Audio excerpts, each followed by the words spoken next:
Hi everyone, welcome to Chelsea Fan TV and welcome to a new episode of Round the Corner. It's Tottenham versus Chelsea, Sunday at Tottenham Hotspur Stadium, guys. One of the most entertaining derbies, one that brings it all. Last year in this derby, we had everything. Red cards, offsides, goals, hat-tricks, there was everything. And yet, we are ready to go and do it all again, except hopefully this time in a convincing way, below Tottenham away, and leave with 3 points and nothing else. Now, guys, how excited are we as Chelsea fans to just keep playing, to just continue this winning streak we've got going on right now? Good times ahead of us. Finally, things are clicking. Had some absolute highs with Leicester and, of course, Aston Villa at the weekend, topped off by Southampton during the week. And now we have a chance to make it a fourth win in a row with what's going to be quite an entertaining game. Once again, like I said, I just don't see this being straightforward in terms of, going there, getting the job done. I think Tottenham will bring us a game, and Tottenham being Tottenham and how unpredictable they've been, beating your Cities and Villas this season and losing to Ipswich, losing to Palace, losing to Bournemouth. They have been on quite the bumpy road. So when you look at them and you're thinking, we are in great form, we can score goals. But you're also looking at them thinking, they've also been able to score goals. They've been not the most constructed at times, but have had their moments where they've played good football, have been scoring goals, but they've also got injuries at the moment. So on paper, you look at this game and you think, with the records and how things have gone in recent times, Chelsea should be winning this one. And we want this one, guys. We want this one because how huge would it be? How great would it be?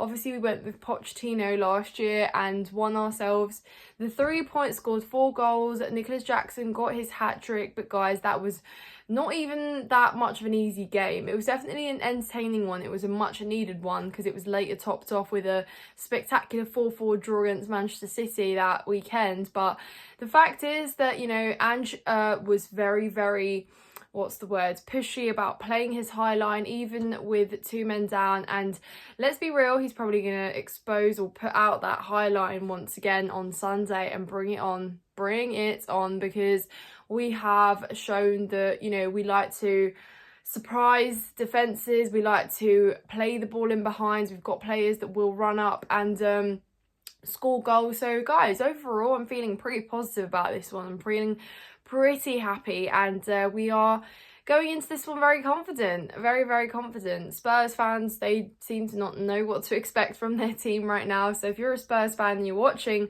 let me know in the comments down below how you are feeling about this one. But yeah, what a game this is lining up to be. But before we get into the video, guys, how we might set up and what we might do, I'm going to tell you guys about Omely. If you haven't heard already, Omely are our new channel partners. They're a great app where you can basically have your say as a football fan, agree, disagree with your favourite creators out there. Chelsea Fan TV's on there weekly as well, so you can catch us on there. Jump on, guys, let us know if we're right, we're wrong, and it's the new place to be if you're a football fan. So check out the app, guys. The link will be in the description down below for you. Follow us on there, and we'll look forward to connecting with you on there.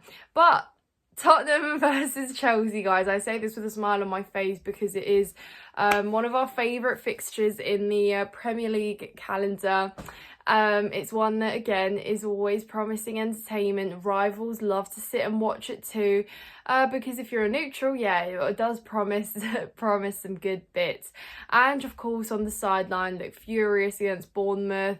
Tottenham simply just couldn't score at all, or create, really. Like, they just looked like they were struggling to cope with Bournemouth. Really disappointing for them. But we will hopefully just go and continue what we've been doing. I don't doubt that Enzo Maresca will set us up right. I think we'll see a very similar lineup to Aston Villa. He'll set us up very attacking minded. He'll also hopefully put out our pacey wingers to expose that high line and be able to make the most of it as well, I think.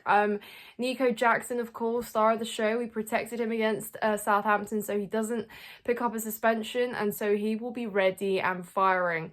I don't know if you guys saw, if you watched the game on telly on Wednesday, the camera just literally went on to Jackson at one point, and Jackson just looked like he was getting so much FOMO from not being on the pitch. But I said to myself, Jackson, don't worry, mate, save it for Sunday. Just save it for Sunday.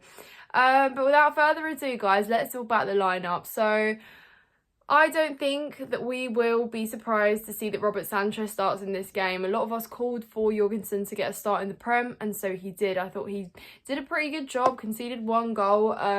On the most part, he didn't have that much to do, but at the same time had a couple good saves, a couple good moments. So great to see, but you don't heavily rotate your keeper. That's just something you don't do. So I think, again, Sanchez, based on the performance he put up against Aston Villa, probably gets his spot between the sticks again, and we will see him start. Now, we obviously know Vicario's injured for Tottenham, so our Forster in goal. Very interesting to see that play out. And of course, in defence, we know that Wesley Fofana is not available. Badiashile will probably start, even though we saw Disasi and Tosin midweek. I think Badiashile will start in this one, purely again because he's had a little bit more experience playing in the Prem. He's had more games, really, not anything else. I think, you know, Disasi, okay, great that he got his goal. I still think he looked a bit uncomfortable at times. Tosin, for me, is probably the slower defender up against Badiashile, and I think, you know, in this game we probably need some pace, to keep up with Tottenham's front line. So I think, you know, we'll see those two. Levi Colwill, Badiashile start. Marc Correa, of course, on the left. There is no if, buts or maybes with that one. And then it'll be interesting to see, guys, if Malo Gusto starts in this game.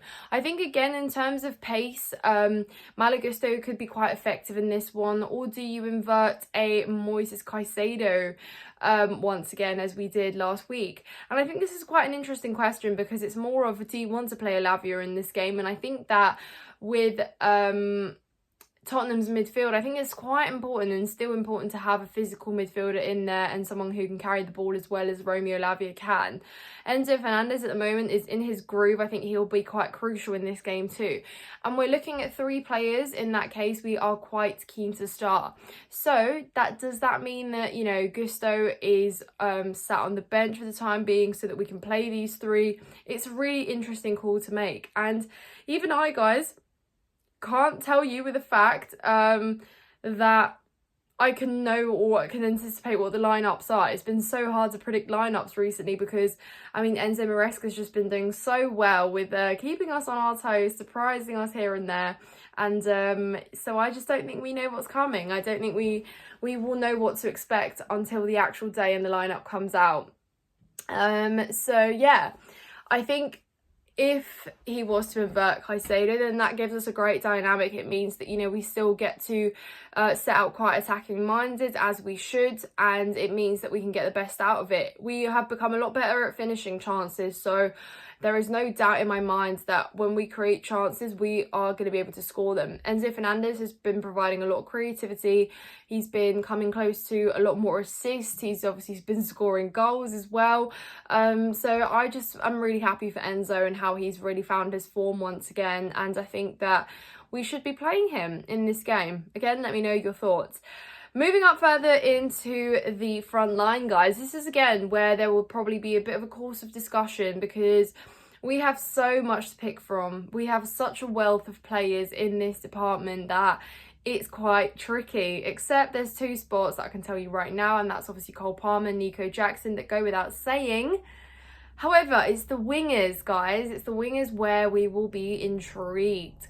I think in this game we see Pedro Neto start because, again, pace for days. He also tracks back and helps defensively. He's been very solid, and I'm still yet to think, I still am led to believe that there's so much more we're yet to see from Neto. And again, I think in this game, crucial, play Neto.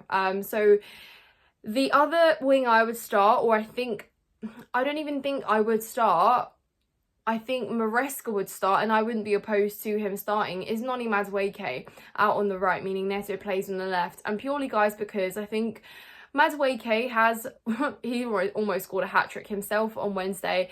Obviously, Maresca constructively criticised that Madueke's got a lot more to show, and I think he can do a lot more. I'm really happy with Madueke. I have no issue with him. Yeah, okay, it was great to see he was benched to give Sancho a go, you know, to see how they deal with the pressure. They dealt well with the pressure, but I just think that Sancho's more useful for games where we play I don't know, lower blocks, teams where we have to break them down a little bit, because he's very quick for shorter spaces. But when it comes to, I don't know, running from the halfway line into the box, I trust a Noni Madueke and a Pedro Neto maybe a little bit more on that front. I also think that Noni Madueke scores in this game, guys. I just see it. Noni Madueke on the score sheet, Nico Jackson on the score sheet.